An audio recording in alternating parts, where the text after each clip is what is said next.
Be me, 32-year-old software engineer. Decent job, decent life. Think I found the one.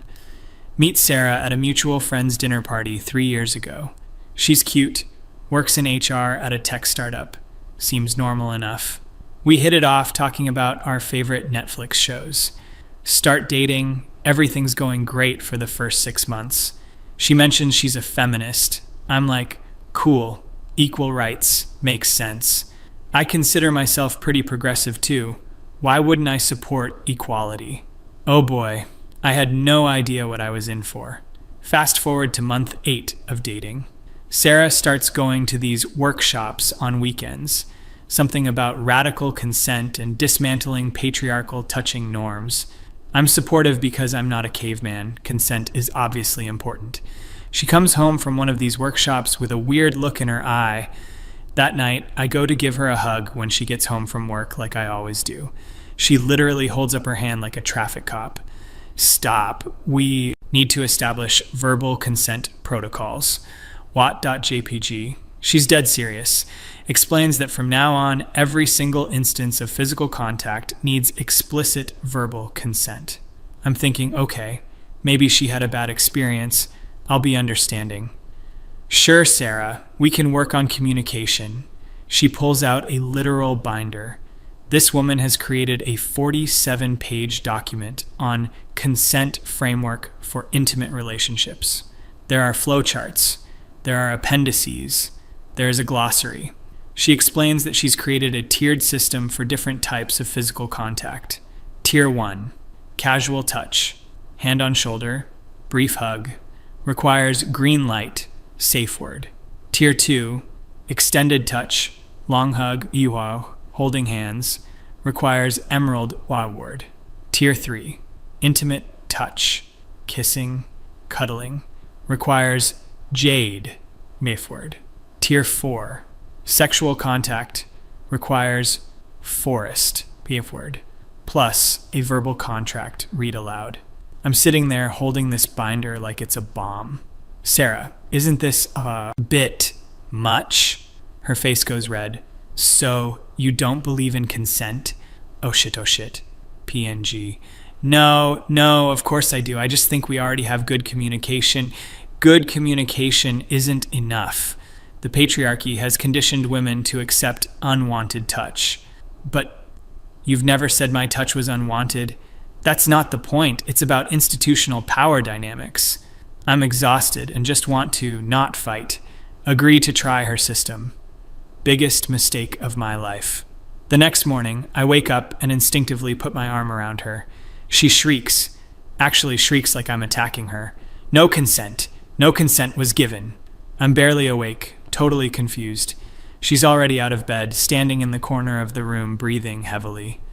Sarah, I'm sorry, I was asleep. I didn't mean. Intent doesn't erase impact. You need to internalize these protocols. She makes me sit through an hour-long re-education session before work. Make myself the biggest cup of coffee ever. Think maybe she'll calm down after a few days. She does not calm down. If anything, it gets worse.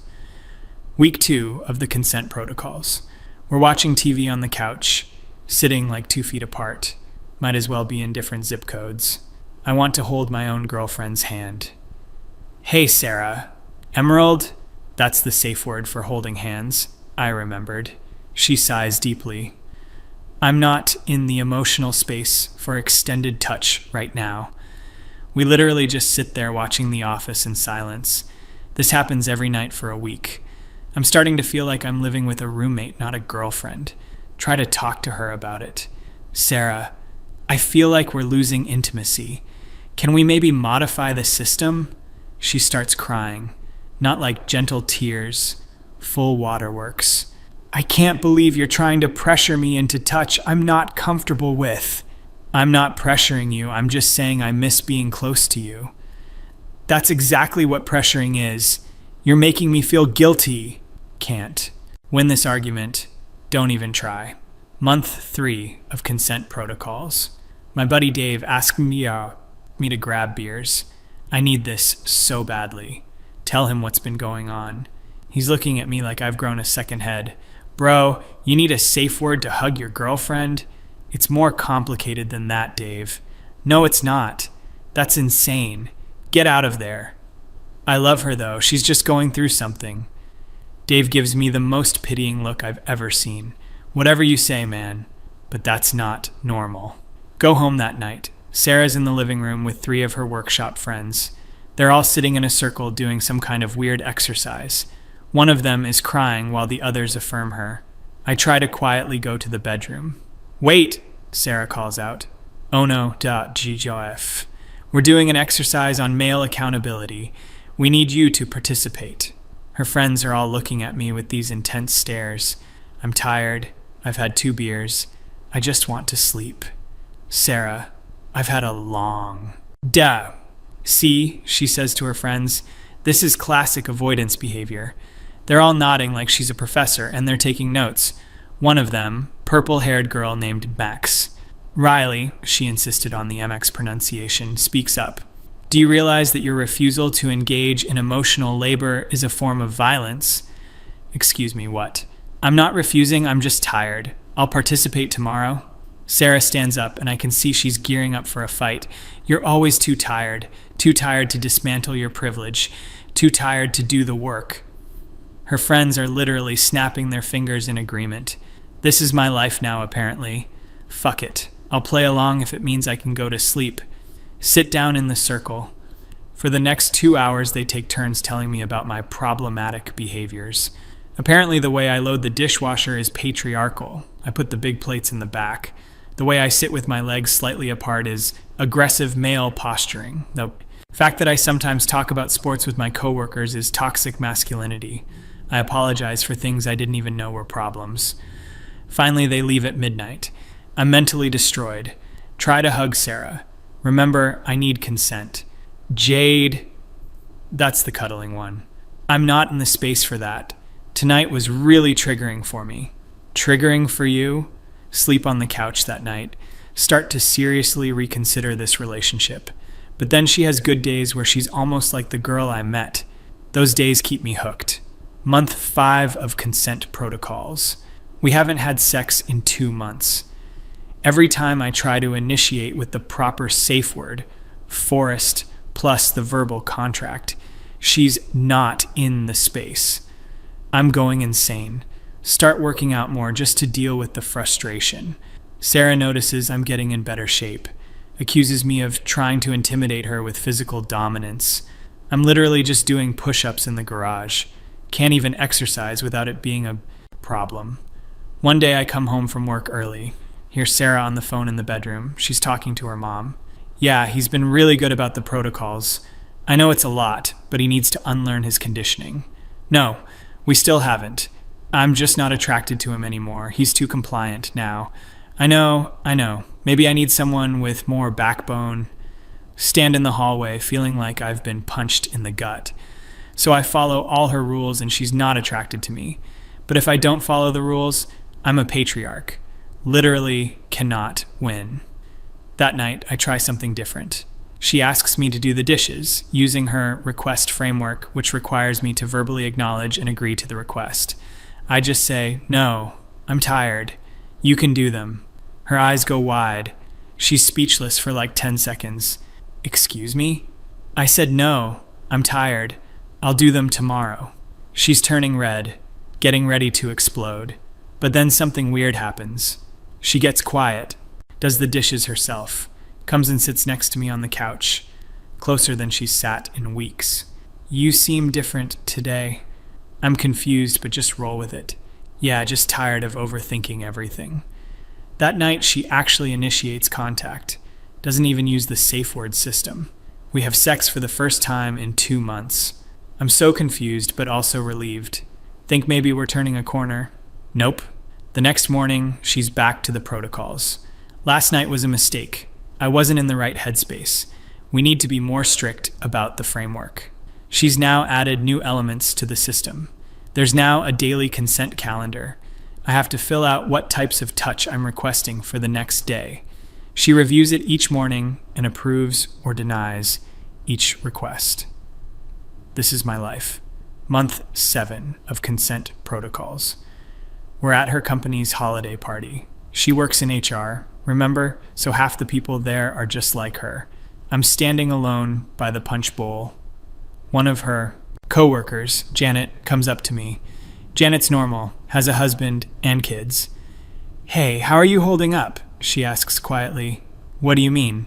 "Sarah told me about your arrangement. That must be really hard." I'm mortified that she's been talking about our relationship.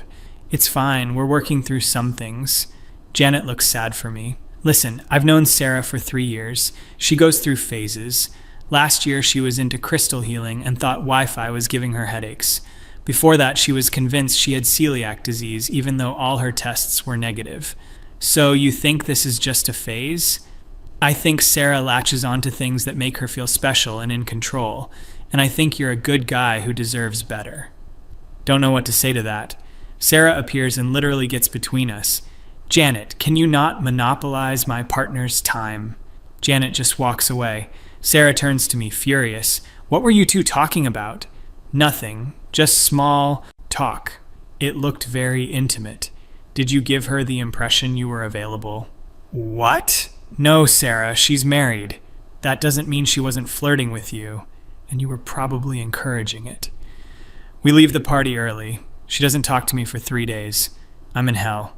Month 9 of consent protocols. Christmas is coming. We're supposed to go to my parents' house. I haven't told my family about the protocols because how do you even explain it? "Hey, Mom. Yeah, I need to use a safe word to hug my girlfriend." The night before we leave, Sarah sits me down. "We need to establish boundaries for the trip." Oh God, what now? She's made a list of rules for interacting with my family. I'm not allowed to hug my own mother without first asking Sarah if she's comfortable with me showing physical affection to other women. I'm not allowed to be alone in a room with my sister, she's 19, because that might make Sarah feel insecure. I have to limit conversations with my dad to 15 minutes at a time because male bonding excludes women and reinforces patriarchy. I'm reading this list feeling my soul leave my body. Sarah, these are insane. If you're not willing to make me feel safe around your family, maybe we shouldn't go. Good. We won't go. Call my mom. Make up an excuse about work. She sounds so disappointed. I've never missed Christmas with my family. Spend Christmas Day sitting in our apartment. Sarah's in the bedroom doing a virtual workshop. I'm alone eating takeout Chinese food. This is the lowest point of my life so far. Think about breaking up with her. But we've been together almost 2 years now. I've isolated myself from friends to avoid drama. I've skipped family events. I've invested so much. Sunk cost fallacy is real, folks. New Year's Eve. Sarah wants to go to a party thrown by Axe. Riley, I want to literally do anything else, but refusing means a 3-day fight, so I agree. Get to the party, it's exactly what I expected. Everyone's talking about intersectionality and problematic media. Someone's crying in the corner about microaggressions. There's a consent station where you write your boundaries on a name tag. I write he, him, open to conversation. Sarah writes she, her, do not touch. Verbal consent required for eye contact. Verbal consent for eye contact. I'm getting drunk. I don't even care anymore. Some guy named Sage starts talking to me about cryptocurrency. Most normal conversation I've had in months. We're just two dudes talking about Bitcoin. Sarah appears out of nowhere. Can I talk to you? Privately? Here we go. Pulls me into the bathroom. You were talking to Sage for 23 minutes. She was timing it. So, he's a nice guy. We were talking about crypto. You barely talked to me for 23 minutes anymore. What does that say? It says I don't need a permission slip to have a conversation. I'm yelling now. I've finally snapped. It says I'm tired of walking on eggshells. It says I'm tired of needing a safe word to touch my own girlfriend. It says I'm exhausted, Sarah. She starts crying, but not real crying. That manipulative crying. I can't believe you're yelling at me. I feel so unsafe right now. Mex. Riley is suddenly at the bathroom door. Is everything okay? Sarah, do you need support? He was yelling at me, Sarah sobs. Riley glares at me like I'm a monster. I think you need to leave. Gladly. I walk out of that apartment and just start driving. End up at Dave's place at 1 a.m. He opens the door in his pajamas. Dude, what? You were right. You were so right. Spend the night on his couch. Dave and his wife make me breakfast in the morning. Watching them interact is painful. They just touch each other casually. She puts her hand on his shoulder while pouring coffee. He kisses her forehead while passing by. No safe words, no protocols, no binders. Just normal human affection. I want to cry. Get about 50 texts from Sarah. First they're worried. Where are you? Are you safe? Then angry. I can't believe you abandoned me at the party. Then manipulative. I'm having a panic attack and you're not here. Finally, we need couples therapy. This is on you to arrange since you're the one who left. Dave's looking at my phone over my shoulder. Don't do it, man. Just end it. I should at least try therapy, right? I did yell at her. After months of her insanity, any normal person would have snapped. His wife Emily chimes in. I'm usually one to advocate for therapy, but honestly, I don't think this is fixable. She doesn't want a partner. She wants a pet she can train. Her words hit hard because she's right. But I text Sarah anyway. Okay, I'll find a therapist. Week later, first therapy session. Spent 3 days finding a therapist Sarah approved of. First 5 weren't trauma-informed enough. Finally found Dr. Patterson, a middle-aged woman who specializes in feminist relationship dynamics. Should have known this would backfire. We sit down. Dr. Patterson asks us to explain why we're here. Sarah talks for 35 minutes straight. I'm not exaggerating. I watched the clock. She explains the consent protocols like they're completely normal. Talks about how I violated them multiple times. Mentions me raising my voice at the party like it was domestic violence. Dr. Patterson is nodding along, taking notes. Finally, she turns to me. And what's your perspective? I take a deep breath. I feel like I can't do anything right. I follow all her rules and she's not attracted to me. I push back even slightly and I'm abusive. I just want a normal relationship where I can hug my girlfriend without saying a safe word. Dr. Patterson is quiet for a moment. It sounds like you're resistant to examining your privilege in this dynamic. I'm sorry, what? Sarah has created a framework to help her feel safe, and your resistance to it suggests you prioritize your comfort over her safety. This therapist just met us 40 minutes ago, and she's already on Sarah's side. Sarah's sitting there with this smug look. See, even Dr. Patterson gets it. The therapist continues. I think we need to explore why you feel entitled to physical affection without proper consent protocols. I don't feel entitled. I just think a relationship should have some spontaneity. Spontaneity is often a code word for ignoring boundaries. I'm paying $200 an hour for this. We leave the session. Sarah's happier than I've seen her in months. That was so validating. Dr. Patterson really understands trauma-informed care. I'm dead inside. We do 3 more sessions. Each one is the same. Dr. Patterson and Sarah gang up on me for an hour. I'm given homework like examine your male socialization and journal about times you've benefited from patriarchy. After the 4th session, I tell Sarah I don't want to continue. Of course you don't, because it's working and you don't like what you're learning about yourself. It's not working, Sarah. Nothing's changed. Everything's changed. You're finally being held accountable. That word, accountable, I've grown to hate it. February, month 11 of consent protocols. Valentine's Day is coming. I don't even want to celebrate, but I know not doing anything will be worse. Plan a nice dinner, buy flowers, get her a gift. She opens the gift, a necklace she mentioned wanting. Her face falls. You bought me jewelry? Yes. You said you liked it when we saw it at the mall. Jewelry is a patriarchal symbol of ownership. Men give women jewelry to mark them as property. The necklace cost me $300. I'm so tired. I just wanted to get you something nice for Valentine's Day. Valentine's Day is a capitalist, heteronormative construct designed to enforce traditional relationship hierarchies. We sit in silence at the restaurant. Don't even eat. Just push food around our plates. The couple next to us is laughing and holding hands. They look so happy. I want to be them. We go home. Sarah goes straight to bed. I sit in the living room until 3 a.m. Something breaks in me. I finally admit to myself that this isn't going to get better. She doesn't want to get better. She wants to be right more than she wants to be happy, and she definitely doesn't care if I'm happy. The next morning, I start looking up divorce lawyers. Wait, we're not married. This should be easier. I start looking up how to break up when you live together. Our lease is up in 4 months. I can make it 4 more months, right? Narrator, he could not make it 4 more months. Week later, something happens that forces my hand. Come home from work, Sarah's in the living room with her laptop. She's got this weird look on her face. We need to talk. I sit down, nervous. I've been doing a lot of work on myself, she starts. Oh God. And I've realized that monogamy is a tool of the patriarchy. Here we fucking go. I want to open our relationship. I just stare at her. You want to see other people. I want us both to see other people. I've been reading about ethical non-monogamy and it really resonates with me. Sarah, we haven't had sex in 6 weeks. We can't even hug without a safe word. And you want to add more people to this? That's exactly why we should open it up. Clearly our needs aren't being met. We can find others who are more compatible while still maintaining our connection. I'm actually laughing now, like genuinely laughing. It's either that or cry. What's so funny, she demands. Connection? What connection? We don't have a connection anymore. We have a legal contract that requires verbal consent for eye contact.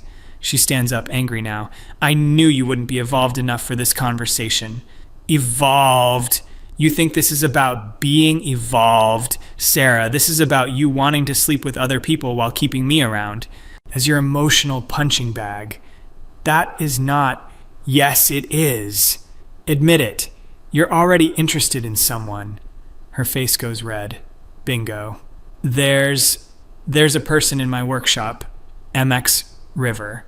We've been connecting on a deep emotional level. Mex River. Of course it's Mex River.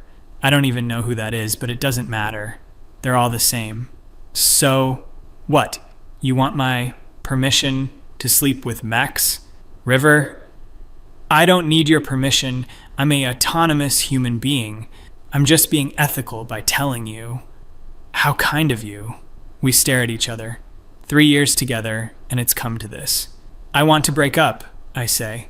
The words hang in the air. Sarah's expression cycles through shock, anger, and then something I didn't expect. Panic. What? No.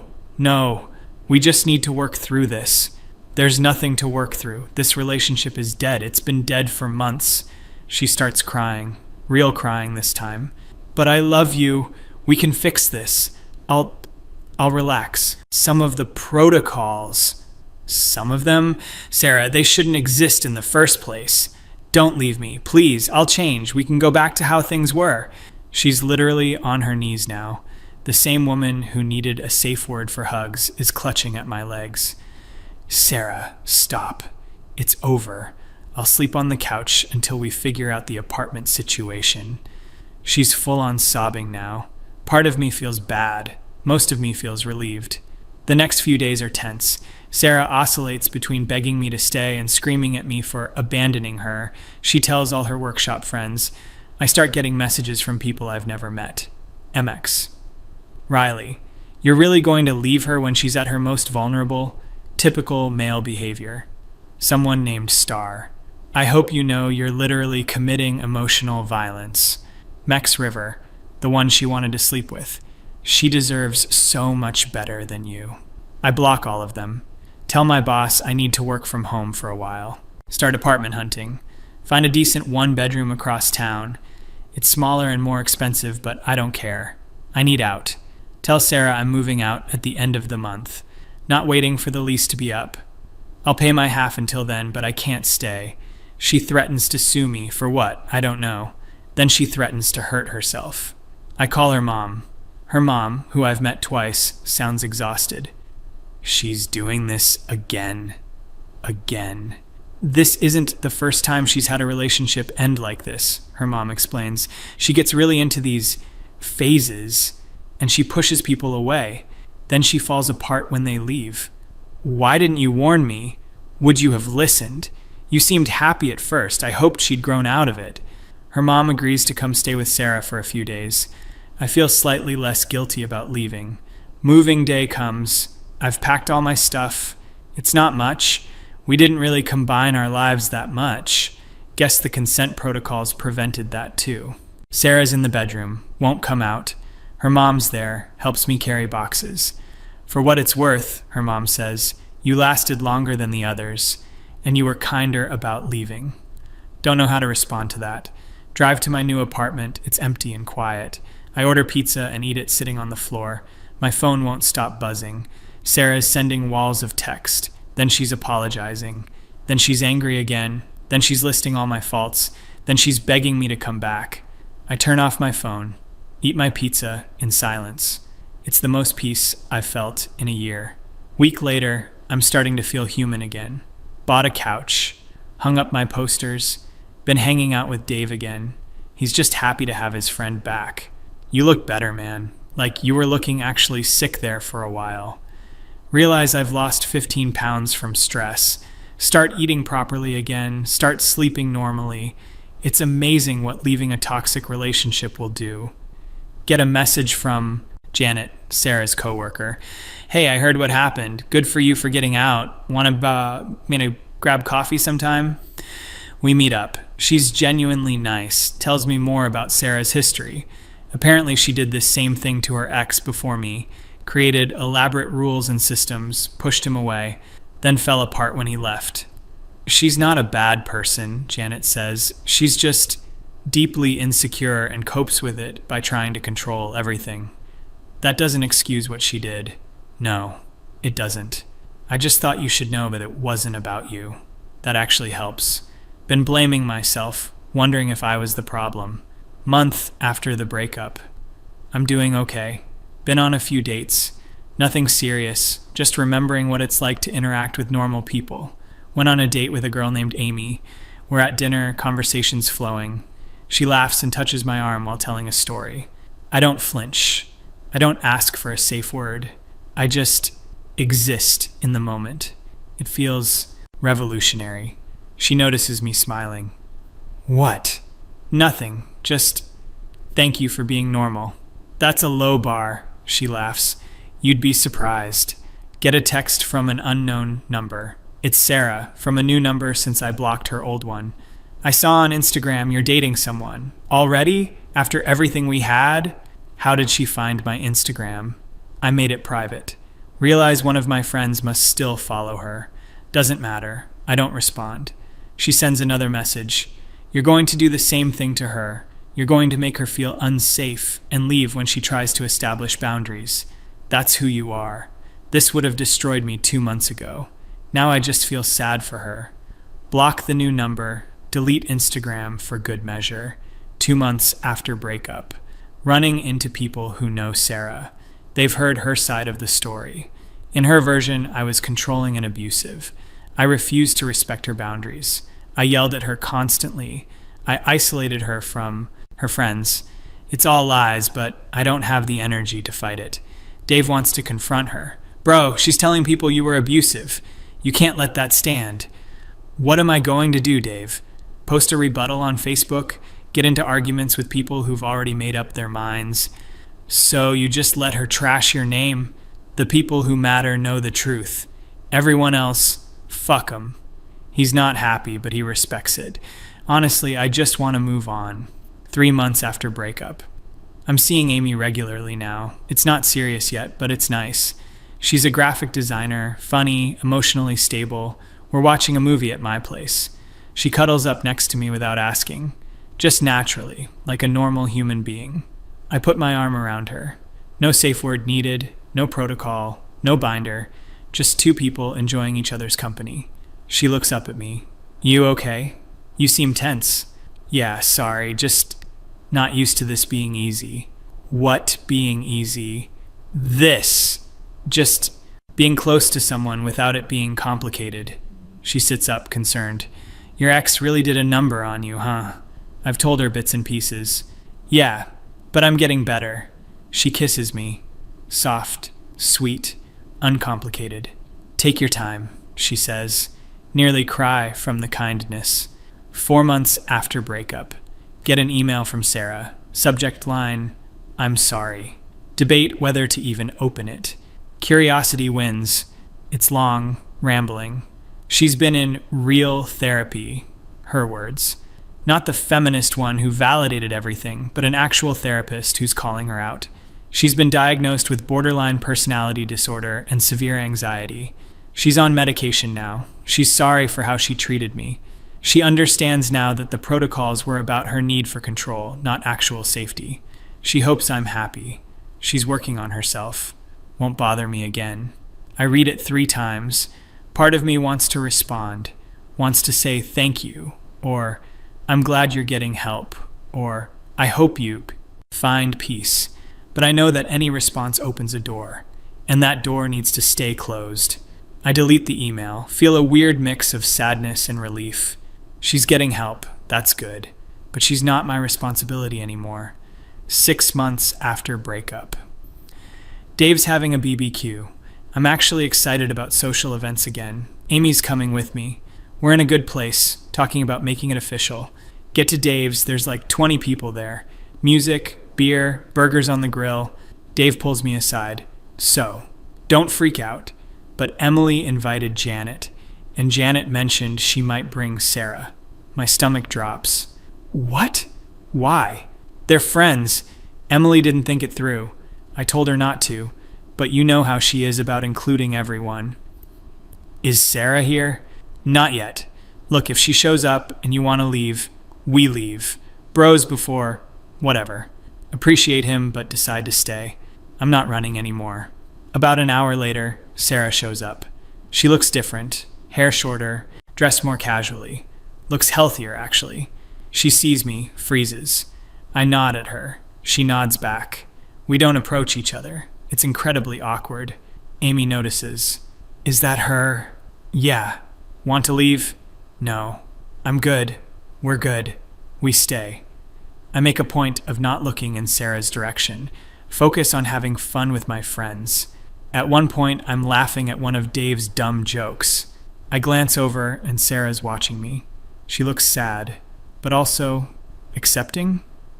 She raises her beer bottle slightly, like a toast. I do the same.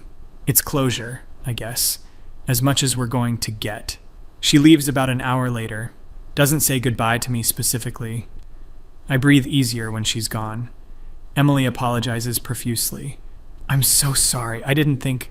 It's fine. Actually, I'm glad it happened.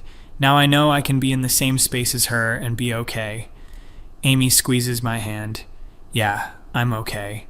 1 year after breakup. Life is good. Amy and I moved in together last month. It's shockingly easy. We just live together. Like normal people. No contracts, no protocols, no safe words. We have disagreements, sure. But we talk about them like adults. And then we hug it out, without asking permission. Revolutionary. Ran into MX, Riley, at a coffee shop. They glared at me. I smiled and waved. They looked confused. I'm past caring what those people think. Heard through the grapevine that Sarah's dating someone new. Apparently she's much healthier in this relationship. Happy for her, genuinely. Everyone deserves to heal and grow. But also grateful it's not my problem anymore. Dave asks me one night while we're hanging out, do you regret it? The time with Sarah? Think about it. Honestly, no. I learned a lot. Like what? Like what I will and won't tolerate. Like the difference between being supportive and being a doormat. Like the importance of maintaining yourself in a relationship. Deep stuff. Yeah, well, crazy relationships will do that. Would you date another feminist? Dave... Amy's a feminist. Most women are, in the sense that they believe in equality. You know what I mean. If you mean, would I date someone who uses activism as a weapon to control people? Fuck no. Never again. He laughs. Learned your lesson. The hard way. But yeah, present day. Writing this out has been cathartic. It's been 18 months since I left Sarah. Sometimes I still have weird habits, like asking Amy if it's okay to hug her. She always looks at me like I'm crazy. Babe, you never have to ask. Slowly unlearning all the conditioning. It's getting easier. Saw Sarah's Instagram the other day. Yeah, I looked. Sue me. She's posted a long caption about her journey of healing and learning to love without control. Good for her. Really. I hope she's happy. I hope she's actually doing the work. I hope her new partner doesn't have to go through what I did. But mostly, I just don't think about her anymore. Moved on with my life. Learned my lessons. Found someone who makes life easy instead of complicated. The moral of the story: consent is important. Communication is important. Boundaries are important. But if you need a 47-page binder with safe words for basic human affection, you don't need a relationship. You need therapy, and your partner deserves better. I deserved better, and I finally found it. MFW, I can hug my girlfriend whenever I want. MFW, we have a healthy, normal relationship. MFW, I dodged the craziest bullet of my life. Feels good, man. Actually, feels fucking great. 3 years after the breakup. Married to Amy now, she's pregnant with our first kid. Life is incredibly normal, and I love it. Got a message on LinkedIn, of all places. It's from Sarah. Just says, congratulations on your marriage and the baby. You deserved someone easier than me. Be well. I show Amy. Are you going to respond? I don't know. Should I? That's up to you. But I think she's just trying to clear her conscience. Amy's probably right. I type out a response. Thank you. I hope you're well too. Short, civil, final. Close that chapter of my life for good. Later that night, Amy and I are on the couch. She's got her feet in my lap. I'm rubbing them while we watch TV. She smiles at me. Remember when you told me about the safe words thing? Vaguely trying to forget it, yeah. I still can't believe that was real. Me neither, and I lived it. Our kid is going to have such a normal childhood. The bar is literally on the floor, but yes. We laugh. She reaches over and holds my hand. No safe word needed. Just love, just comfort, just normal. And it's everything I needed. TFW, you survived a relationship with a crazy person and came out stronger. TFW, you found actual happiness. TFW, you can finally just exist without walking on eggshells. Gonna be okay. Anons. If you're in a relationship that makes you miserable, if you need permission to show basic affection, if you're being told you're the problem for wanting normalcy, get out. You deserve better. I promise you deserve better. There's someone out there who won't make you jump through hoops. Someone who will just love you. Simply, easily, normally. Go find them and never settle for less again.